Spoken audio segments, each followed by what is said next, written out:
तर नांदेडच्या रावण गावामध्ये पूरस्थिती कायम असल्याची ब्रेकिंग न्यूज समोर येते आहे। नांदेडमध्ये मुखेड तालुक्यामध्ये बचाव कार्य पूर्ण झालेलं असलं तरी नांदेडमधील रावण गावामध्ये पुराचा मोठा फटका बसलेला आहे। लेंडी नदीला आलेल्या पुराचा गावांना मोठा फटका बसलेला आहे। इथे लेंडी धरण देखील आहे, ते तुडुंब भरल्यामुळे तिथे पूर परिस्थिती निर्माण झाली। तर रावणगाव लेंडी धरणाच्या जवळच असल्यामुळे रावण गावामध्ये पूरजन्य परिस्थिती निर्माण झालेली आहे आणि अजूनही तिथे तीच परिस्थिती आहे। लेंडी नदीला आलेल्या पुराचा गावांना मोठा फटका बसलाय। तर नांदेडच्या रावण गावामध्ये पूरस्थिती कायम आहे। थेट जाऊयात आपले प्रतिनिधी सिद्धार्थ गोदाम यांच्याकडे। सिद्धार्थ, नांदेडमधील मुखेड तालुक्यामध्ये आसपासच्या गावांना मोठा फटका बसलाय। पूर परिस्थिती आपण बघतोय। मराठवाड्यामध्ये कायम कोरडा दुष्काळ असायचा, यावेळेस ओला दुष्काळ आहे, जनावरं वाहून गेली आहेत, काय परिस्थिती? निश्चितपणे मी नांदेडच्या ज्या बाधित गाव आहेत मुखेडच्या त्या एका रावण गावामध्ये आहे। भीषण भयांता या ठिकाणी आहे। हे गाव मी जिथं उभा आहे हे पूर्णच्या पूर्ण पाण्याच्या मध्ये गेलेलं होतं। आपण बघतो पाण्याची मुळे काय गावाची अवस्था झाली, घराची पूर्ण पडझड झालेली आहे। सगळं संसार उपयोगी सामान या ठिकाणी उद्ध्वस्त झालेले, घरं पडलेली आहेत आणि एकंदरीतच आता थोडासा पाणी ओसरल्यामुळे जे आहे थोडं ज्या पद्धतीनं पाणी ओसरतं त्या पद्धतीनं आता लोक आपापल्या पद्धतीनं सामान घेऊन चाललेले आहेत। एकंदरीतच आपण बघतो ह्या घराची सुद्धा भिंत पडलेली आणि आतमध्ये आपण बघू शकतो की पूर्ण सामान गेलेले आहे। आता या घरामध्ये कुठेही कुणी राहिलेले नाही। सर्वात जास्त नुकसान या गावामध्ये जे आहे जनावरांची झालेली आहे। जनावरं मेलेली आहेत, काही कोंबड्या खुराड्यामध्ये आपल्या जागीच मयत झालेल्या आहेत। मी तुम्हाला दाखवण्याचा प्रयत्न करतो। सगळी पडझड झालेली घरांची आपण बघतोय, आतल्या भिंती वगैरे पडलेल्या आहेत आणि सगळं साहित्य वाहून गेलेलं आहे आणि जेवढं साहित्य हाताला लागेल तेवढं गावातले एक लोक या ठिकाणी येऊ लागलेले आहेत। आता मी एका घरामध्ये आपण बघतोय हे घर होतं का असा प्रश्न निर्माण होईल। बघा आपण काय परिस्थिती झालेली आहे सगळी आणि या ठिकाणी आपण अत्यंत विदारक दृश्य मी तुम्हाला दाखवतो। या ठिकाणी आपण बघतोय की या खुराड्यात असलेल्या कोंबड्या आहेत त्याच अवस्थेत मयत झालेल्या आहेत। अचानक पाणी आलेलं आणि या ठिकाणी बघतोय आपण या सगळ्या कोंबड्या आहेत, कदाचित त्या चिखलात भरलेल्या आहेत। मात्र ह्या जवळपास 50-60 कोंबड्या ज्या आहेत या ठिकाणी मयत झालेल्या आहेत। निश्चितपणे आपण बघतोय सगळी अवस्था या ठिकाणी भयंकर झालेली आहे। आता रेस्क्यू ऑपरेशन झालेलं आहे, लोकांना बाहेर काढण्यात आलेले, मात्र संसार उपयोगी सामान जे आहे ते पूर्णच्या पूर्ण संपून गेलेलं। आपण बघतोय घर होतं, एक छोटंसं शेतकऱ्याचं घर असतं तसं बघा आपण बघतोय सगळं पाणी विणी सगळं घरात घुसलेलं आहे, सगळं सोडून लोक जीव वाचून पळालेले। मात्र आज पूर्ण पाणी ओसरल्यामुळे काही लोक या ठिकाणी आलेले आहेत। भैया, आप कब यहाँ से निकल गए थे और कब आए? हम रात में 12 बजे गए थे नदी के पास। तो पानी थोड़ा ऊपर बढ़ता हुआ देखा। देखने के बाद हम घर में आए। 1 बजे तक पानी पूरा हमारे गांव में घुस गया। 1 बजे पानी घुसने के बाद हम बच्चे वो लेने तक 2 बज गए हमारे को। 2 बजे हम घर से खेत में नुकसान कैसा होगा? घर पूरे गिर गए, पूरा घर पूरा पानी में गिर गए। कुछ जानवर बह गए, मिलने का पता नहीं है, और कुछ जानवर मर गए और 1-2-3 बचे। बाकी क्या मुर्गे तुम्हारे? मुर्गियां पूरे ये 60-70 मुर्गियां पूरे मर गए वाले। निश्चितपणे बघितलं आपण। आणखी मी बाहेर रोडवर येतो, काही महिला त्या ठिकाणी आहेत आणि आपलं साहित्य एक मिनिट हे आपलं साहित्य घेऊन जात आहे। मी तुम्हाला खरं सांगतो अतिशयोक्ती नाही, मात्र गुडघाभर चिखलातून जे आहे मी या ठिकाणी आलेलो आपण बघू शकता सगळं चिखल हे करून आलेलं आहे। एक मित्र माझा फार बोलत होता, आल्या राग त्यांनी मीडियावर काढलेला।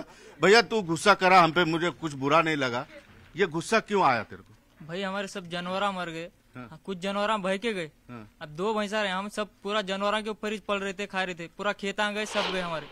खेता के पैसे वैसे सब हमको थे, सब मिले नहीं, कुछ नहीं। ये हमारा तो कुछ भी नहीं था। 21 साल के नहीं आए ना, पैसे कुछ भी नहीं आए हमको। अब क्या करना, हमारा रख भी कुछ मतलब का। तो अभी कुछ भी नहीं बचा घर में? कुछ भी नहीं है, पूरा सब सामान गया, राशन का सामान गया, सब गया था, पैसा गया, सभी गया। जानवर गए, बकरियां थे सो मर गए, 4 बकरियां भी मर गए। तो अभी पूरा वांदा हो गया? हाँ, पूरा वांदा गया। अभी पूरा जो कागज पत्र रखते, पूरा कागज पत्र पूरा बह के चले गए। मी ज्यावेळेस कॅमेरा बघून या गावात घुसलो, या गावातच येताच हा तरुण माझ्यावर खूप भडकला। मला राग नाही आलेला, त्याचा एक राग आहे प्रशासनावर, त्याचा राग आहे व्यवस्थेवर। माझं सगळंच गेलेलं आहे आणि मला आता हे सगळं काही भेटणार नाही असा राग या एकट्याचा प्रातिनिधिक जरी असला तर प्रत्येक घरातील लोकांचा हा आक्रोश आहे. हे सरकारने समजून घ्यायला पाहिजे, कारण या गावामध्ये काहीच राहिलेलं नाही. जनावरं गेले, शेती गेली, त्यांच्या संसारोपयोगी सामान सुद्धा या ठिकाणाहून गेलेलं आहे. बघतोय आपण, वेळ असेल तर मी तुम्हाला आणखी दाखवतो की काय अवस्था झालेली आहे लोकांची घरांची. एकंदरीतच जी आहे गाय तिथं आपण बघतो उभ्या अवस्थेत गाय मयत झालेली आपण बघतो. जनावरांचा गोठा असावा या ठिकाणी. एक मिनिट हळूहळू बघतोय आपण.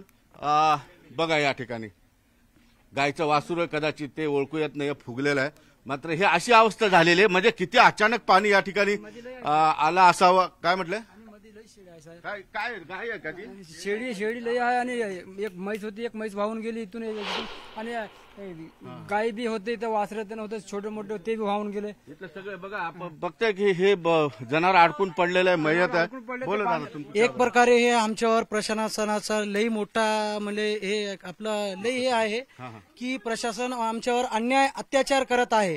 जाण बुजवून आमचे जे तिडके कार्यकारी अभियंता जे आहे देगलूरचा, म्हणजे आमच्या लेंडी क्षेत्राचा, म्हणजे त्यांनी चूक केलेली, पाणी सोडलं नाही आहे. बघा इथपर्यंत लोकांची भावना झालेली आहे की लेंडी धरणामध्ये जर पाणी साचत असेल तर ते वेळेवर सोडलं का नाही गेलं, हा संताप आहे तुमचा. हा संताप आहे. 30% पाणी आम्हाला थांबितो म्हणून आमच्यावर 80% पाणी थांबून पूर्ण आम्हाला पाण्यात बुडून टाकलेले आहेत. आणि त्यांनी दारं पूर्ण बंद करून ठेवलेत. नदीचा भाग जे आहे कोंडून ठेवलेला होता, त्या प्रकारे आम्हाला घरच्या बाहेर सुद्धा निघाला आलेला नाही. पाणी सोडलं असतं तर कदाचित ही हानी टळली असती. बघा हे बघा आपण काही साहित्य असेल, थोडस धान्य, मुगाची डाळ वगैरे दिसते यामध्ये, छोटेसे हे दिसत. दादा काय पेटीमध्ये काय आता काय उरलंय? कागदपत्र, लुगडे बिगडे असलेले लेसायला लेवायला कपडे, शर्ट पॅन्ट आहे तेच घेऊन चालू. बाकी सगळं वाटोळ होऊन गेले. राशन ज्वारी सगळं गेले देऊन, काहीच राहिलेलं नाही. भांडे अर्धे वाहून गेलेत, भांडे सुद्धा राहिले नाहीत. आता जे गटले हाताला ते घेऊन चाललो, दुसरं काय नाही. आज इथं वरे गेल्यावर मला सांगा हे सगळं ओझं घेऊन दादा मी इथून आलो 4. तर नांदेडमधील मुखेड तालुक्यातील रावण गावातील ही परिस्थिती आहे. अतिशय बिकट आणि अतिशय भयावह दृश्य आपण आता बघितलं.